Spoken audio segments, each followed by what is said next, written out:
ចម្ងាយត្រឹមតែជាង3គីឡូម៉ែត្រប៉ុណ្ណោះធ្វើឲ្យឧបទ្វីបកូរ៉េទាំងមូលត្រូវបានបែងចែកជាពីរប្រៀបបីដូចជាពិភពលោកពីរផ្សេងគ្នាអញ្ចឹងចាប់តាំងពីពេលដែលមានសង្គ្រាមដ៏សាហាវឃោរឃៅនៅក្នុងទសវត្សរ៍ឆ្នាំ1950មកប្រទេសកូរ៉េខាងត្បូងដែលបានដឹកនាំតាមលទ្ធិប្រជាធិបតេយ្យបានប្រែក្លាយទៅជាប្រទេសដ៏ទំនើបខាងបច្ចេកវិទ្យានិងមានសេដ្ឋកិច្ចដ៏ខ្លាំងក្លាមួយរបស់ពិភពលោកចំណែកឯប្រទេសកូរ៉េខាងជើងវិញដែលប្រកាន់របបដឹកនាំខាងកុម្មុយនីសបានកាត់ផ្តាច់ខ្លួនចេញពីពិភពលោកហើយក៏ជាប្រទេសមួយដែលមានការធ្វើពាណិជ្ជកម្មអន្តរជាតិតិចតួចបំផុតដោយសារតែបែបនេះឯងទើបប្រជាជនភាគច្រើនរស់នៅក្នុងសភាពក្រីក្រយ៉ាងខ្លាំងសម្រាប់បងប្អូនណាមិនដឹងប្រទេសកូរ៉េទាំងពីរនេះត្រូវបានគេចាត់ទុកថានៅតែបន្តក្នុងស្ថានភាពមានសង្គ្រាមរហូតដល់ពេលបច្ចុប្បន្ននេះថ្មីបើសង្គ្រាមក្តៅដែលបានបង្ហូរឈាមស្រស់ជាមួយនឹងគ្នាត្រូវបានបញ្ឈប់នៅក្នុងឆ្នាំ1953ក៏ពិតមែនក៏ប៉ុន្តែវាគ្រាន់តែជាកិច្ចព្រមព្រៀងឈប់បាញ់តែប៉ុណ្ណោះដោយជាស្ដែងពួកគេនៅតែបន្តធ្វើសង្គ្រាមជាមួយនឹងគ្នារហូតមកដូចនេះហើយទើបយើងតែងតែឃើញមានការធ្វើសមយុទ្ធយោធាការបាញ់សាកល្បងគ្រាប់បែកនុយក្លេអ៊ែរនិងការគំរាមកំហែងគ្នានឹងគ្នាគ្រប់បែបយ៉ាងដោយភាគីទាំងសងខាងគឺបានត្រៀមខ្លួនជានិច្ចក្នុងការធ្វើសង្គ្រាមបង្រួបបង្រួមគ្នាឡើងវិញក្នុងក្រុមមធ្យោបាយ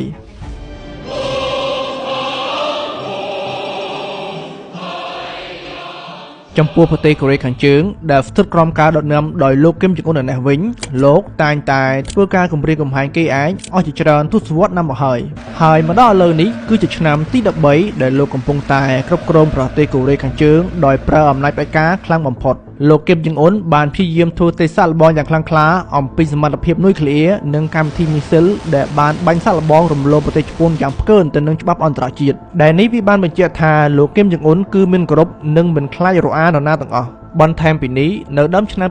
2024លោកគឹមចុងអ៊ុនបានដកចេញនូវគោលដៅនៃការបង្រួបបង្រួមកូរ៉េដល់សុខសន្តិភាពចេញពីរដ្ឋធម្មនុញ្ញហើយលោកក៏បានប្រកាសថាលោកមានសិទ្ធិបំផ្លាញប្រទេសកូរ៉េខាងត្បូងឲ្យរលាយសាបសូន្យបានត្រូវហើយបងប្អូនទាំងអស់គ្នាបើយើងមើលទៅលើទង្វើរបស់លោកគឹមចុងអ៊ុននេះគឺលោកចូលចិត្តដើរគំរាមគេឯងនិងចង់ធ្វើសង្គ្រាមសឹងតែមិនអាចខានបាន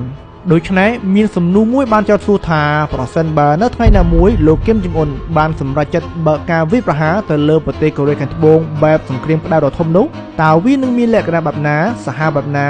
ហើយនៅក្នុងវីដេអូនេះខ្ញុំនឹងលើកយកសេណារីយ៉ូសំខាន់ៗដែលអ្នកវិភាគជុំវិញពិភពលោកបានលើកឡើងយកមកពិភាក្សាគ្នា